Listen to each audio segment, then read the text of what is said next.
הלא לכל שירייך אני קינו. Histoire du sionisme et de l'État d'Israël avec Ariel Danan. Bonjour Ariel. Bonjour Léa. Vous êtes docteur en histoire et directeur du département culturel de l'Alliance israélite universelle. Et pour ce numéro, vous parlez de Jérusalem. L'an prochain à Jérusalem, alors de quoi allez-vous nous parler dans cette émission ? Alors cette émission, on va faire ensemble, Léa, un long parcours dans l'histoire du sionisme et de l'État d'Israël tout au long de ces prochaines semaines. Et dans cette émission, j'aimerais en fait présenter quels sont mes objectifs. Parce que finalement, on pourrait considérer que le sionisme politique est né au 19e siècle avec Théodore Herzl, et c'est ce dont nous allons parler ces prochaines semaines. Et nous allons parler de Théodore Herzl, de Eliezer Ben Yehuda, de Achadam, du Bilou, de l'aventure des kibbutzim, de tout ce qui a fait le sionisme politique, puis la création de l'État d'Israël. Mais j'aimerais remonter un peu plus dans le temps long pour cette première émission pour montrer, contrairement à ce que pourraient dire certains, que le sionisme n'est pas né au 19e siècle. Alors c'est par exemple quelque chose qu'a tellement bien montré le grand historien Georges Bensoussan, qui est l'un des plus grands spécialistes du sionisme et notamment d'une histoire intellectuelle du sionisme qu'il avait publié quelques années. Mais encore une fois, je veux combattre quelques idées reçues. D'abord, dire qu'il y a toujours eu des Juifs en terre d'Israël, malgré la destruction du temple en 70 de notre ère par les Romains et la déportation des Juifs vers Babylone ou vers Rome en fonction des époques, il y a toujours eu une communauté qui est restée présente en terre d'Israël, à Jérusalem, mais également dans d'autres villes.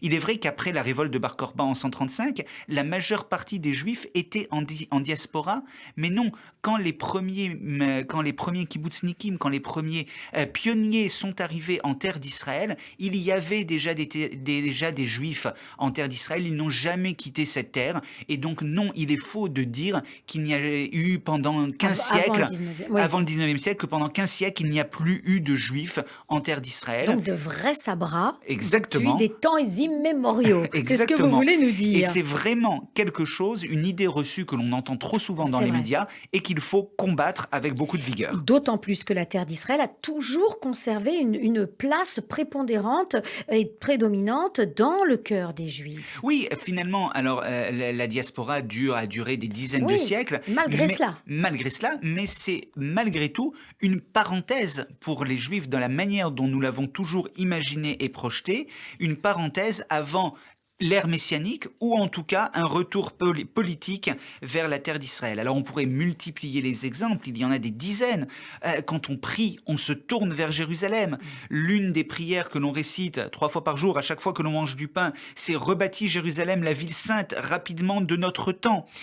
L'an prochain à Jérusalem, le soir du Seder, comment ne pas parler de cette formule qui conclut chacun des repas à la fin de la Pâque, à la fin du soir du Seder, du soir de Pessah. On pourrait également parler de Rabbi Yehuda Halevi, le célèbre philosophe espagnol du XIIe siècle, qui dit très bien que son cœur est à l'est, mais qu'il est à l'extrémité de l'Occident. Il vit en Espagne, mais son cœur est en terre d'Israël, et il va entreprendre le voyage vers la terre d'Israël. Autant d'exemples qui montrent que quel qu'ait été le lieu diasporique où les Juifs ont vécu, leur cœur et leurs yeux sont toujours restés tournés vers Jérusalem et vers la terre d'Israël. Oui, alors au fil des siècles, Ariel, des Juifs, quelques Juifs, sont retournés vivre en terre d'Israël, même si leurs proches aïeux avaient été en diaspora, étaient en diaspora. Oui, alors il y a eu quelques cas comme ça de personnalités, Rabbi Yehuda Halevi par exemple, qui ont réussi à aller en terre d'Israël. C'était leur objectif. C'était leur objectif. Alors, beaucoup d'entre eux n'ont malheureusement pas réussi, n'ont pas pu entreprendre le voyage pour toutes sortes de raisons,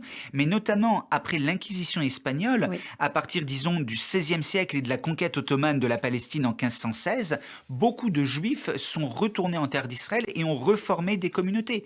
Par exemple, à Safed, ça a été un grand centre économique pour les Juifs de terre d'Israël au XVIe siècle, avec des ateliers textiles, la fabrication et la vente d'huile et d'épices. Et c'est c'est à Safed qu'a été rédigé par exemple le Shulchan Aruch de Rabbi Yosef Karo, c'est-à-dire le livre le plus important de Halacha et qui reste pour nous la base pour fixer la Halacha jusqu'à aujourd'hui. Et Safed était également le grand centre de la Kabbale, de la mystique Oui. juive. Donc centre économique et centre religieux. Exactement. Et à la fois pour les communautés de terre d'Israël, mais également pour toute la diaspora. C'était une capitale spirituelle, disons, alors qu'il n'est resté que peu de temps parce que la présence juive à Safed va péricliter extrêmement vite, notamment à cause d'épidémies.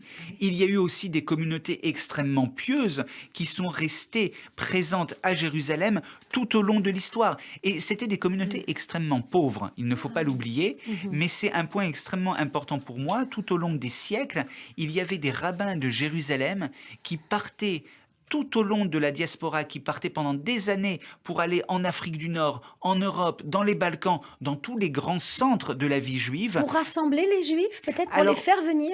Pas tant pour rassembler les Juifs et les faire venir, mais pour ramasser de l'argent qui permettait à ces communautés juives de Jérusalem De survivre. de survivre dans des conditions extrêmement difficiles. Et pourquoi j'en parle? C'est parce que c'est montrer une solidarité effective qu'ont eu les Juifs de diaspora du fin fond de la Pologne, du fin fond du Maroc Oui. ou de l'Irak, malgré des difficultés souvent insurmontables, ils étaient prêts, alors qu'ils étaient très pauvres, Oui. à donner un peu d'argent pour maintenir une présence juive, notamment à Jérusalem ou à Safed ou à Tibériade. Et donc, il y a vraiment eu une présence juive tout au long de l'histoire en terre d'Israël. Des pratiques encore modernes aujourd'hui, c'est ce qui se passe aussi parfois quand les Juifs de diaspora aident certains Juifs en Israël qui Oui, sont c'est un pauvres, qui vrai, vivent un dans la vrai pauvreté. sentiment de solidarité. Et vous connaissez cette définition du sionisme, Oui. qui est qu'un juif donne un peu d'argent à un autre juif, qui va le donner à un troisième juif,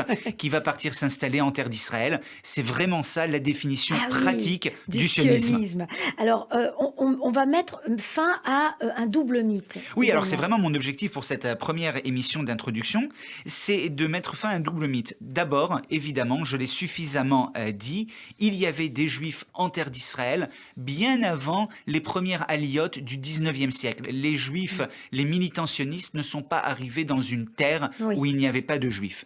Mais il y a aussi un autre mythe qui est tout aussi faux.